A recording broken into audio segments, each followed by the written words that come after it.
Harold Whitaker, a quirky 72-year-old with a love for fantasy novels and a boredom-filled retirement, stumbled upon a shady website late one night. Exotic Pets Unlimited promised mythical creatures for sale. After draining his entire pension fund and nearly maxing out his credit card, Harold ordered a genuine baby dragon. When a giant crate arrived 3 days later, his quiet neighborhood and sanity would never be the same. Was this real? Or had Harold been hilariously duped? Harold Whitaker's life had become a bland, repetitive routine since his retirement 5 years ago.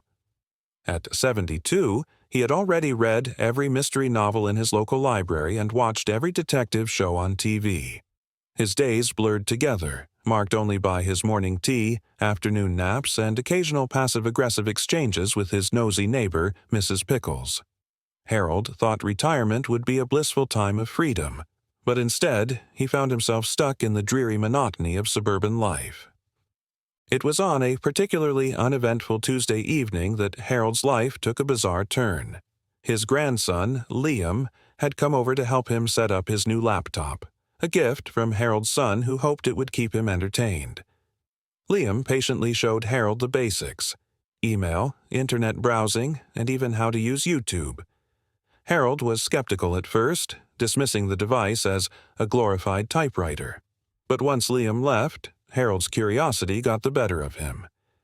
He started with the usual: watching cat videos, Googling old friends, and reading obscure Wikipedia pages about historical mysteries. But Harold's curiosity soon spiraled out of control. He discovered forums filled with conspiracy theorists discussing everything from alien invasions to the existence of mythical creatures. Harold, ever the fan of the extraordinary, was hooked. One late night, after hours of rabbit-holing through bizarre forums, Harold stumbled upon something called the dark web. The name alone sent a thrill down his spine. A few more clicks, guided by a dubious YouTube tutorial, and Harold found himself navigating a strange, shadowy part of the internet he didn't fully understand. The websites were crude and mysterious, filled with offers of forbidden items, secret services, and exotic pets. It was on one of these sites, ominously named Exotic Pets Unlimited, that Harold first saw it: Baby Dragon for Sale. The listing included a grainy photo of a small, scaly creature with glowing red eyes and tiny wings. Guaranteed genuine, the description read. The price? An eye-watering $25,000. Harold's heart raced. Was this a scam? Probably. But what if it wasn't? What if dragons were real, and he had the chance to own one? For days, Harold couldn't stop thinking about the listing. He imagined himself walking through the neighborhood with a dragon by his side, earning the envy of Mrs. Pickles and the awe of every child in town. He pictured himself as the ultimate retiree, no longer a boring old man, but a legend. But the price was a problem. Harold wasn't wealthy. He lived off his modest pension and a small savings account. Yet the allure of owning a dragon was too strong. Rationality gave way to obsession, and after much internal debate, Harold made a decision. He drained his pension fund, maxed out his credit card, and clicked the Buy Now button. The site promised delivery within 3 days. The moment he completed the transaction, reality hit him like a ton of bricks. What had he done? He'd just spent his entire pension on what was probably a scam. He'd be eating canned beans for the rest of his life. But it was too late to turn back now. The next 3 days were a whirlwind of anxiety and anticipation. Harold checked his front porch every hour, half expecting a crate to appear and half dreading it. To distract himself, he spent hours trying to imagine what the dragon would look like, often sketching crude drawings of fire-breathing beasts on scraps of paper. When the doorbell finally rang on the 3rd afternoon, Harold's heart nearly stopped. Outside, 2 burly delivery men stood next to a massive wooden crate. It was so large it barely fit through the door.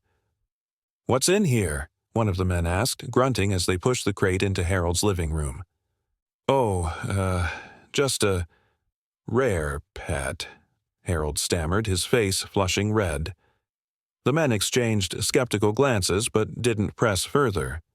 Once they left, Harold was alone with the crate. His hands trembled as he pried it open with a crowbar. The lid creaked, and a puff of warm air escaped. Inside was something that defied belief. A small creature, no bigger than a Labrador, lay curled up on a bed of straw. Its scales shimmered in the dim light, shifting between shades of green and gold. Tiny wings twitched on its back, and smoke curled from its nostrils with every breath. Harold's jaw dropped. It was real. It was actually real. He hadn't been scammed. The creature opened its eyes, glowing ember-like orbs that seemed to peer straight into Harold's soul. For a moment, man and dragon stared at each other in silence. Then, with a soft chirp that sounded almost like a sneeze, the dragon sneezed a tiny puff of flame. Harold couldn't believe it. His life had just taken a turn he never could have predicted. No longer just Harold Whitaker, retired accountant. He was now Harold Whitaker, dragon owner. But as Harold soon discovered, owning a dragon wasn't all fire-breathing glory. It was also chaos, destruction, and a lot of explaining to the neighbors. In fact, he realized, Mrs. Pickles had been peeking through her curtains the whole time, and she did not look impressed. This, Harold thought as the dragon sneezed another tiny flame onto the carpet, was only the beginning. Harold stared at the dragon, Percival, as he decided to name it, with a mix of awe and terror. The creature chirped again, this time louder, and wiggled out of the crate with an alarming amount of energy. Its claws scratched at the wooden floor, leaving deep gouges that made Harold wince. He wasn't exactly sure how to explain this to anyone, let alone Mrs. Pickles, who prided herself on filing complaints about every minor disruption in the neighborhood. Percival sniffed around curiously, his little wings flapping as if testing the air. Harold had never owned a pet before, much less a mythical creature. What did dragons even eat? Did they drink water? Could you house-train them? These questions swirled through his mind as Percival made his way to Harold's living room and promptly sneezed another puff of flame onto the curtains. "Good heavens!" Harold yelped, rushing over to swat out the tiny fire with a newspaper. Percival tilted his head, seemingly pleased with himself, and let out a satisfied snort.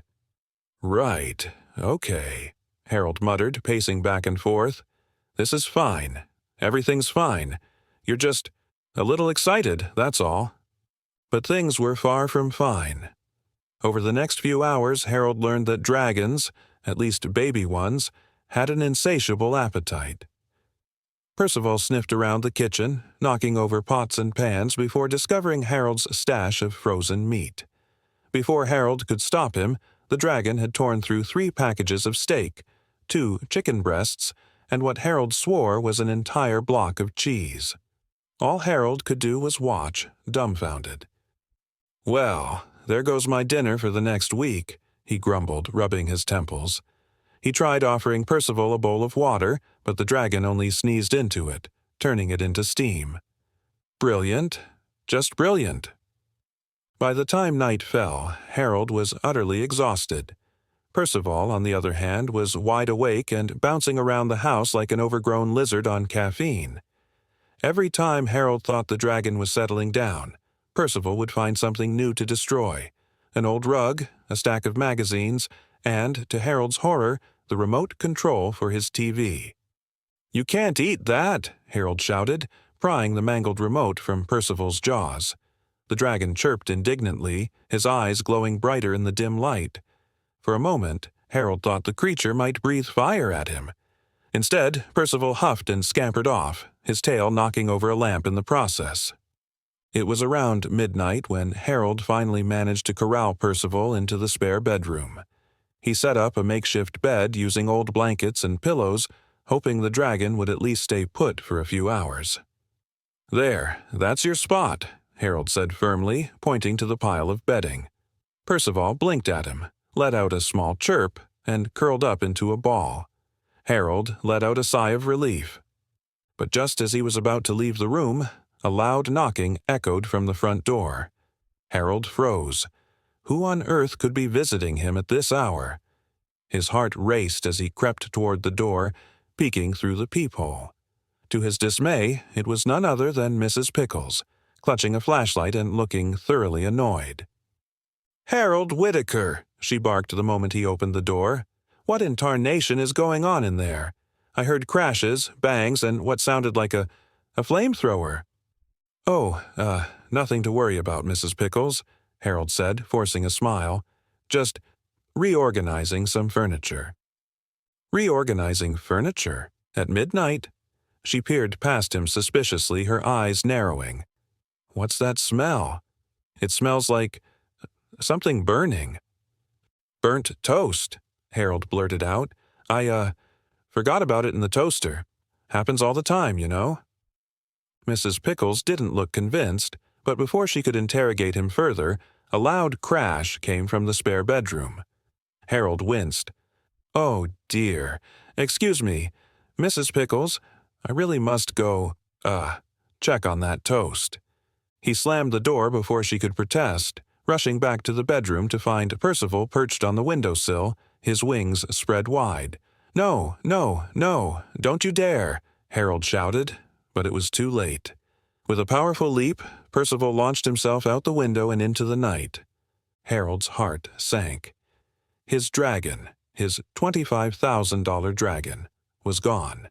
He rushed outside, scanning the skies, but there was no sign of Percival. Panic set in as he imagined the headlines. "Retiree unleashes fire-breathing lizard on suburban town." How could he possibly explain this? But before Harold could spiral further into despair, he heard a faint chirp. Looking up, he saw Percival clinging to the roof of his house, his wings flapping as he tried to steady himself. Relief washed over Harold as he grabbed a ladder from the garage and climbed up to retrieve the dragon. "You're going to be the death of me," he muttered as he carefully carried Percival back inside. By the time Harold finally got Percival settled again, it was nearly dawn. He collapsed onto his own bed, utterly drained. "Tomorrow," he whispered to himself. "Tomorrow, I'll figure this out, somehow." Little did Harold know, tomorrow would bring even more chaos, and not just from Percival.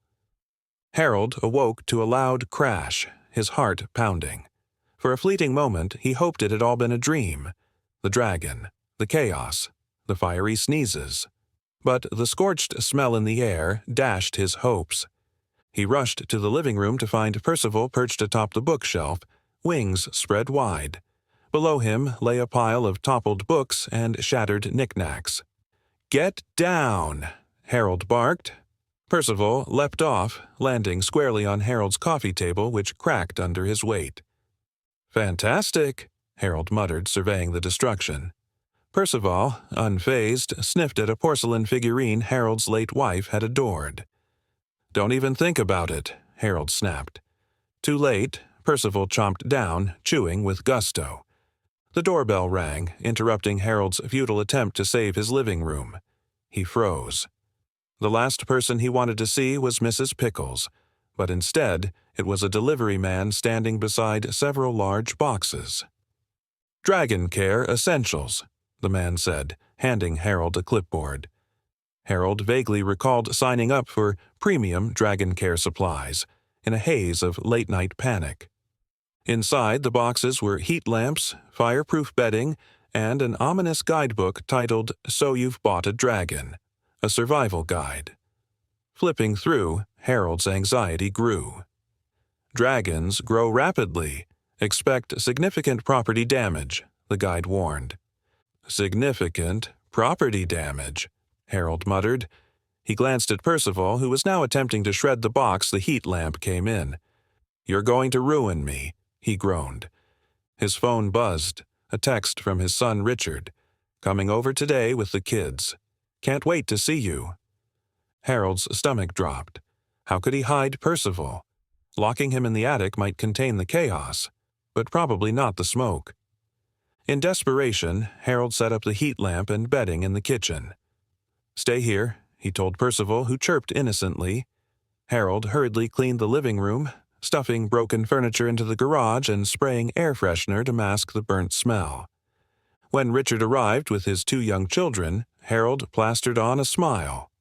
"Wow, did you redecorate?" Richard asked, eyeing the singed curtains. "Just sprucing things up," Harold said, steering them into the living room. But a loud crash from the kitchen shattered the illusion. "What was that?" Richard asked, frowning. "Oh, the toaster," Harold stammered. Richard wasn't buying it and headed to the kitchen. Harold followed, dreading the inevitable. There stood Percival, chewing on the fireproof bedding, the heat lamp sparking on the floor. "Cool! A dragon!" Richard's youngest shouted, running toward Percival. "It's not a dragon," Harold said hastily. "Just a very exotic lizard." Richard stared, wide-eyed. "Dad, that's definitely a dragon." Percival sneezed, sending a puff of smoke into the air. The kids cheered while Richard looked ready to faint. Harold sighed. "Okay, fine. It's a dragon. But I can explain."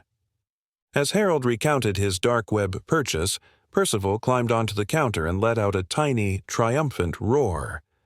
Harold rubbed his temples. This was going to be a very long day. "Dad, how could you possibly think this was a good idea?" Richard asked, pacing back and forth. Harold shrugged helplessly. "It seemed like a good idea at the time," he muttered, avoiding his son's incredulous stare. Meanwhile, the kids were trying to play catch with Percival, who was far more interested in trying to bite the ball they were throwing. One of them pointed excitedly. "Look, Dad, he's smiling." "That's not a smile, that's him baring his teeth," Richard snapped, pulling his kids back. "And it's dangerous." Percival chirped indignantly as though offended by the remark. Harold couldn't help but chuckle. "He's harmless," he said, though the singed carpet and broken furniture suggested otherwise. Richard pinched the bridge of his nose. "Dad, you can't keep this thing here. What are you going to do when he grows? You live in a neighborhood, not a castle." "I'll figure it out," Harold said defensively. "He's just a baby. How big could he possibly get?"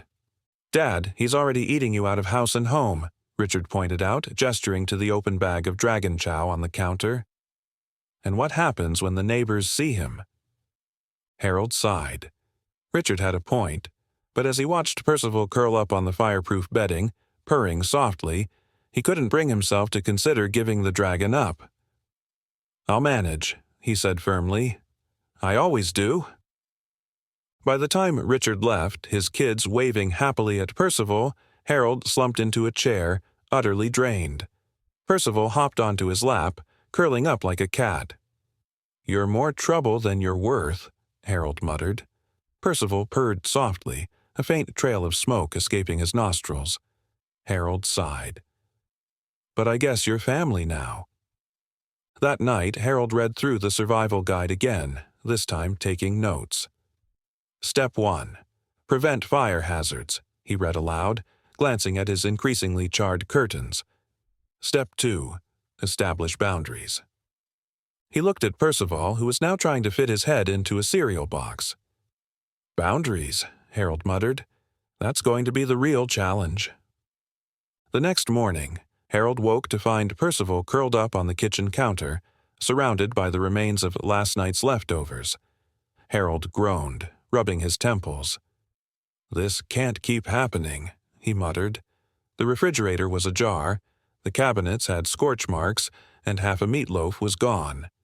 Determined to fix the chaos, Harold grabbed the Dragon Survival Guide. Step 3. Establish a feeding schedule, he read aloud. Pouring a generous portion of dragon chow into a bowl, he placed it in front of Percival. The dragon sniffed it, then scarfed it down, his tail wagging. "At least you're easy to feed," Harold sighed. As he cleaned up the mess, a loud knock at the door startled him. Mrs. Pickles' sharp voice followed. "Harold Whitaker, what's going on in there?" "Stay here," Harold whispered to Percival, who was busy licking the empty bowl. Harold opened the door, forcing a smile. Mrs. Pickles stood there, arms crossed. "I've had enough. Smoke, crashes, and strange noises all night. What is happening in your house?" Just some home repairs, Harold said quickly. Old house, you know how it is. Quirks. Quirks? That doesn't explain roaring. Mrs. Pickles leaned in, sniffing the air. And what's that burning smell? Oh, the toaster. Acting up again. Harold laughed nervously. Before she could press further, a loud crash came from the kitchen. Harold shut the door with a rushed, "Excuse me." In the kitchen, Harold found Percival perched on top of the refrigerator, swiping at a jar of peanut butter. "What are you doing?" Harold hissed, pulling him down. Percival chirped, knocking over the jar in defiance. "You're going to get me evicted," Harold muttered, flipping through the guide again. Step 4. Training. Training turned out to be harder than expected. Percival ignored commands like sit and stay, preferring to chew on furniture or chase his tail. By noon, Harold collapsed on the couch. Percival climbed up beside him, nuzzling his arm. "You're impossible," Harold sighed, though he couldn't help but smile. His phone buzzed. Emergency neighborhood meeting at 7 p.m. Mandatory attendance. Harold groaned. He couldn't skip without risking a fine, but leaving Percival alone seemed like a terrible idea. After some thought, he locked the dragon in the spare bedroom. "It's just a couple of hours," he said, ignoring Percival's sad chirp. At the meeting, Harold sat quietly at the back, hoping to avoid attention. But Mrs. Pickles stood up. There's smoke, strange noises, and roaring coming from Harold Whitaker's house. All eyes turned to Harold. "It's just renovations," he muttered. "Renovations don't roar," Mrs. Pickles snapped. Before Harold could respond, his phone buzzed with a security alert. Percival was on the windowsill, wings flapping. Harold bolted out of the meeting, ignoring the whispers behind him. Back home, Percival was missing. Panic set in as Harold searched the house, calling his name. A faint chirp led him to the backyard, where Percival perched on the fence, wings spread wide. "Get down," Harold hissed. Percival leapt into the air, flapping awkwardly before landing on the neighbor's shed. "You're going to be the death of me," Harold groaned. It took nearly an hour to coax Percival back inside. Exhausted, Harold collapsed on the couch, pulling the dragon onto his lap. "You've got to work with me here," he muttered. Percival purred softly, his tail curling around Harold's arm. The next day began with another mess. Shredded mail across the floor. Harold sighed as he picked up the scraps. Among them was a bright red envelope labeled Urgent Notice. Inside was a warning from the city about disturbances in the neighborhood. "We're already on thin ice," Harold muttered. Percival, meanwhile, was chewing on the edge of the coffee table. Determined to prevent further chaos, Harold spent the morning dragon-proofing the house. He taped down electrical cords, moved flammable items, and even ordered a fire extinguisher online. Despite his efforts, Percival still managed to singe the rug while chasing his tail. By afternoon, Harold decided they needed a break. He took Percival to the backyard, hoping fresh air would calm him. Percival seemed delighted, sniffing flowers and chasing butterflies. For a moment, Harold felt at peace, until Percival spotted a squirrel. "Percival, no!" Harold shouted as the dragon bolted. Percival scrambled up a tree, wings flapping wildly. The squirrel chattered angrily from a branch above, unimpressed. "Get down here," Harold called, hands on his hips. Percival chirped defiantly. It took nearly an hour and a ladder to retrieve him. Back inside, Harold collapsed on the couch. Percival curled up beside him, purring softly. Despite everything, Harold smiled. "We'll figure it out," he said. "Somehow." As the evening went on, Harold reviewed the survival guide once more, making notes. Step 5. Create routines, he read aloud. Dragons thrive on consistency. Glancing at Percival, who was chewing on an old shoe, Harold sighed. Consistency's going to be a challenge with you. Still, he scribbled a tentative schedule. Feeding times, playtime, and even an hour for training. He pinned it to the fridge, determined to stick to it. This is the start of a new system. Harold said firmly. Percival chirped in response, though Harold doubted the dragon had any intention of following the rules. As he drifted off to sleep that night, Harold felt a strange mix of exhaustion and hope. Percival wasn't just a pet, he was a project, a partner, and, against all odds, family. And Harold wasn't ready to give up on him just yet. Harold woke to the sound of clattering pots and pans. He groaned, shuffling into the kitchen. Percival was halfway inside a cabinet, his tail wagging as he dug through Harold's cookware.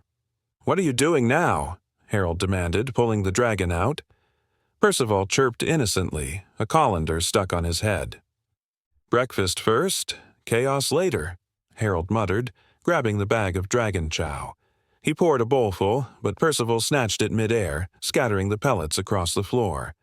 Harold sighed. "I don't know why I thought this morning would be different."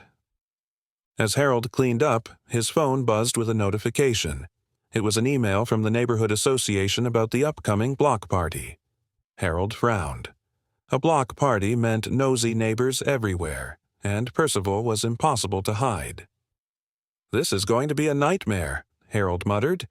Determined to avoid drama, Harold decided to keep Percival inside during the party.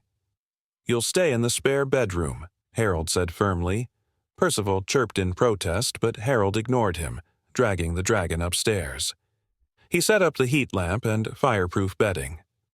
"It's just for a few hours," Harold assured him. Downstairs, Harold worked to make his house look normal. He replaced the singed curtains with old ones from the attic and shoved the scorched rug under the couch. By the time the block party started, Harold was exhausted. He stepped outside, forcing a smile as he greeted neighbors. The block party was lively. Tables of food, music blaring, kids chasing balloons. It was a quintessential suburban event. Harold did his best to blend in, chatting about mundane topics like the weather and Mrs. Pickles's prize-winning azaleas. "Harold," Mrs. Pickles called, waving him over, "I wanted to talk to you about the noises coming from your house." Harold tensed. "Oh, just some repairs," he said quickly. Before Mrs. Pickles could probe further, a loud crash echoed from Harold's house. Harold's heart sank. "Excuse me," he said, darting back inside. Percival had knocked over the heat lamp, shredded the fireproof bedding, and scattered dragon chow everywhere. "What are you doing?" Harold hissed. Percival chirped, wagging his tail. Harold glanced out the window. Mrs. Pickles was watching him. "This is bad," Harold muttered. He needed to keep Percival quiet, but nothing worked. Desperate, he grabbed a leash he had bought for Percival but never used. "Fine," Harold whispered, "but stay out of sight." Harold led Percival out the back door, sneaking around the side of the house. The dragon sniffed curiously at the air, his wings twitching. Harold muttered, "Just a quick walk. That's it." They hadn't gone far when kids from the block party spotted them. "Whoa, is that a dragon?" one shouted, running over. Harold panicked, pulling Percival behind him. "It's just a very exotic lizard," Harold stammered. "Cool, can we pet him?" the kids asked. Percival seemed delighted, wagging his tail as they crowded around him. Harold sighed, realizing there was no stopping them. Then Harold saw Mrs. Pickles approaching, her eyes narrowing. "Harold Whitaker," she said sharply. "What is that creature?" "Oh, just a rare breed of lizard," Harold said weakly. Mrs. Pickles folded her arms. "Lizards don't have wings."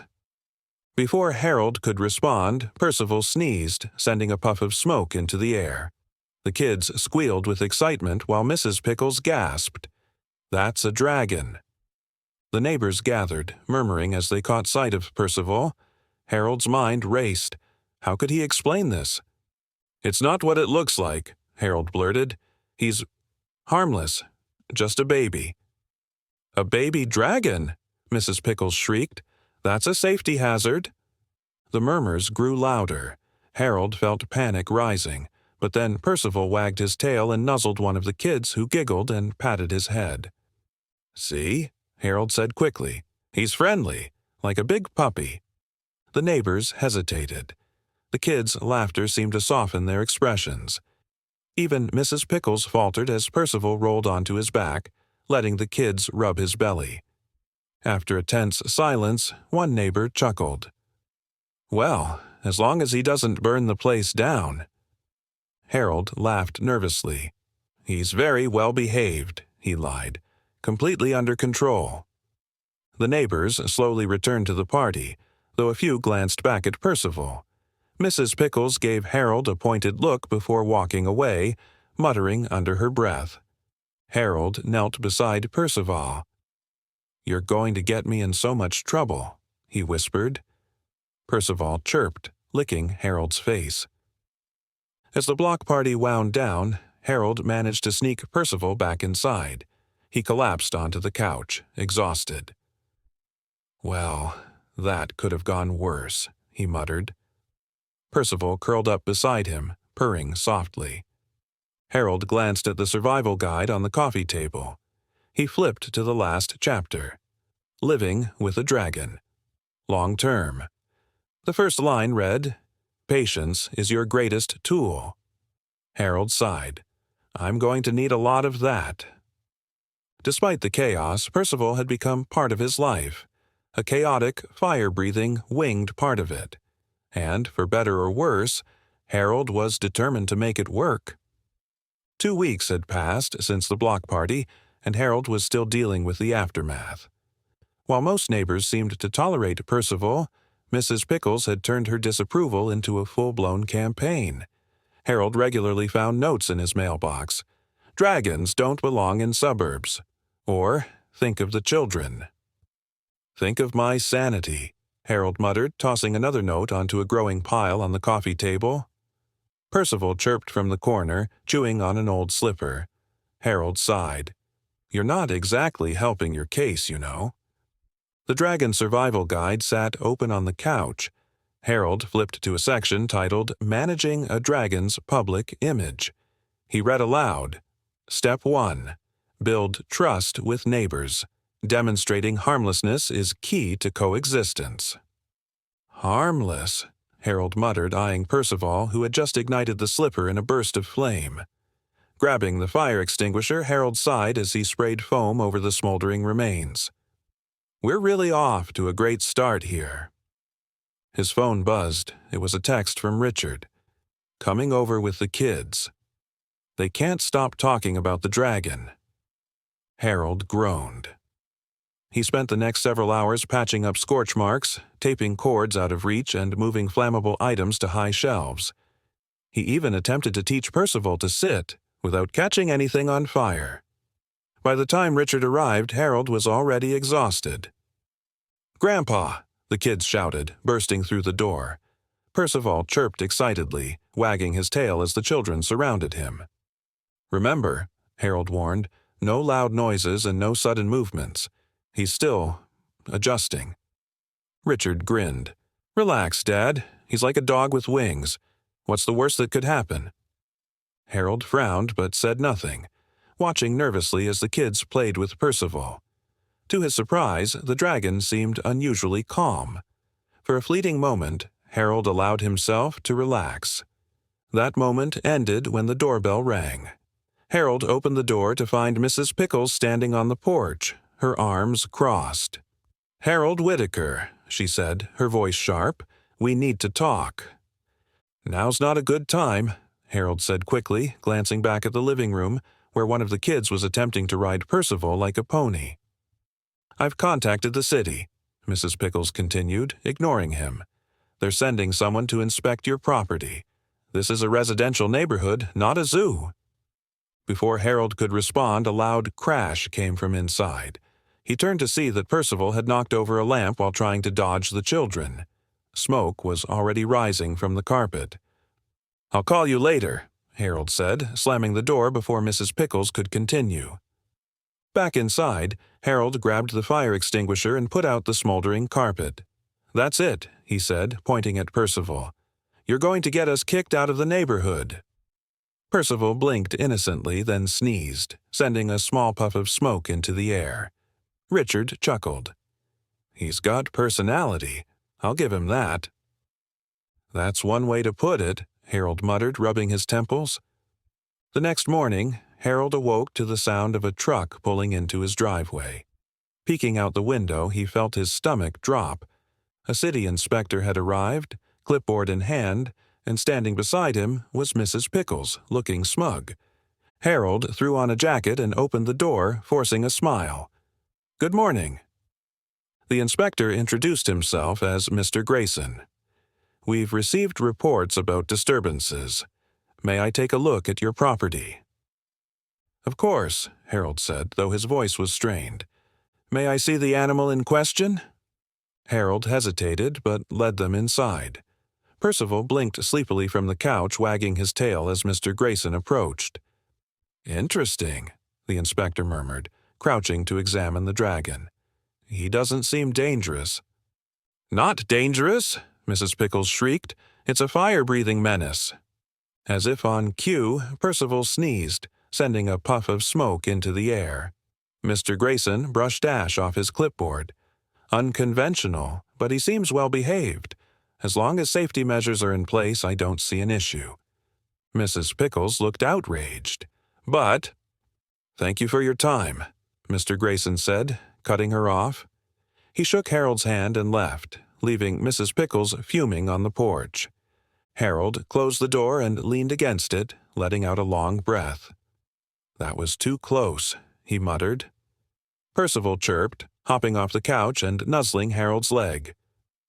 Over the next week, Harold focused on training Percival. He followed every step in the survival guide, from teaching commands to managing fire-breathing accidents. It wasn't easy. There were still scorch marks and chewed furniture, but slowly, Percival began to improve. By the week's end, Percival could sit on command, most of the time, and had learned to sneeze into a fireproof blanket. Harold even managed to take him for a walk without attracting too much attention. One evening, Harold sat on the porch with Percival curled at his feet. Life with a dragon was chaotic, exhausting, and occasionally terrifying, but it was also rewarding in ways Harold hadn't expected. "You're a lot of work," Harold said, scratching behind Percival's ears, "but I think we're figuring it out." Percival purred softly, his tail curling around Harold's chair. For the first time in weeks, Harold felt at peace. As the sun set, Harold glanced at the survival guide's last line. "A dragon's trust is a treasure worth earning." Smiling, he closed the book. "Worth it," Harold said quietly. For the first time, he truly believed it.